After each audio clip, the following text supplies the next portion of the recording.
Hello there. Now, a few weeks ago, someone requested I look at the history of Cloud Cuckoo Land at Alton Towers, which is a really great idea. And whilst I was researching that, and that video is coming, by the way, I ended up going down a complete rabbit hole of the entire history of that area of the park. So I thought, why not make a series of videos looking at each transformation of this area?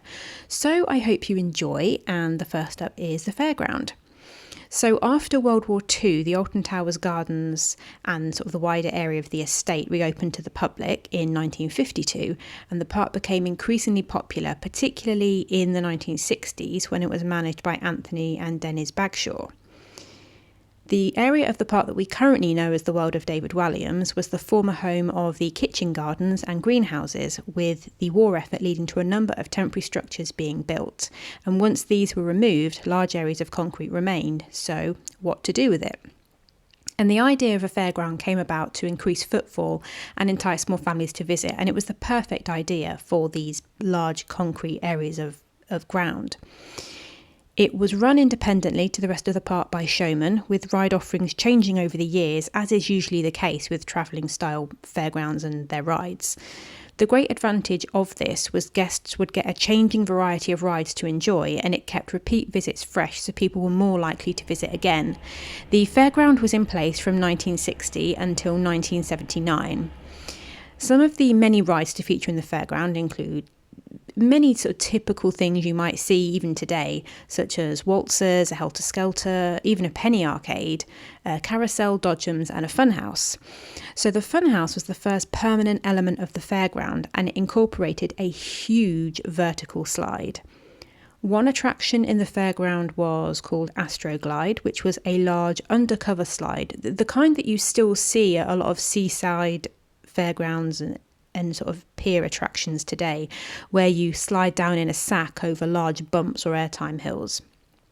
Now, the one at Alton Towers was constructed by Bennett, which were a significant ride manufacturer in the 60s and 70s, and Astroglide stayed within the park as an attraction after the fairground left, forming part of Adventureland, and it remained until 1992 when it was sold to Pleasure Island.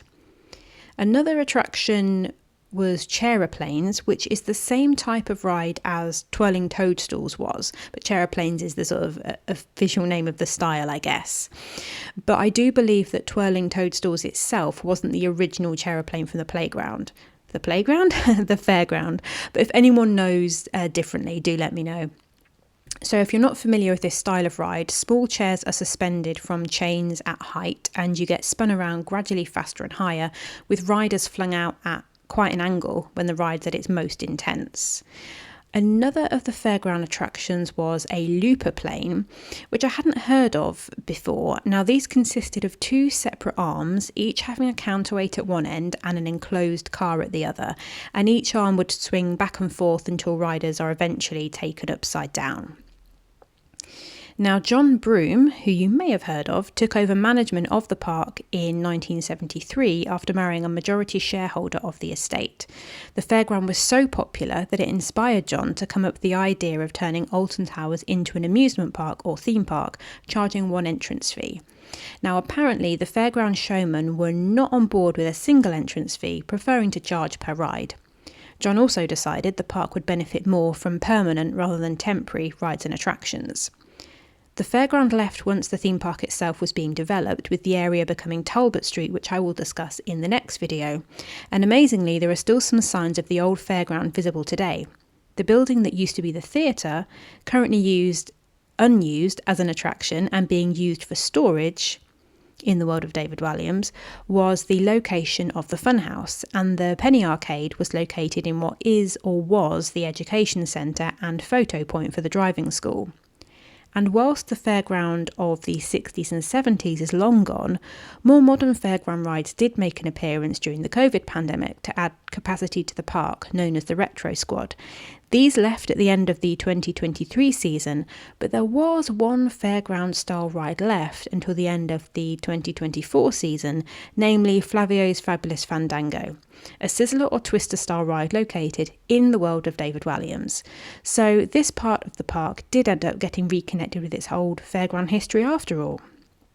And just one little side note before I end this. Near the beginning of the video, I mentioned the 60s when the park was managed by Anthony and Dennis Bagshaw, and one of the vehicle entrances for Alton Towers is called Bagshaw's on the sign as you go past, and it's not that far sort of as you're coming up the hill and round towards the Alton Towers main entrances. So there is a building or former home just inside of it. Whether it's used for security or anything now, I don't know.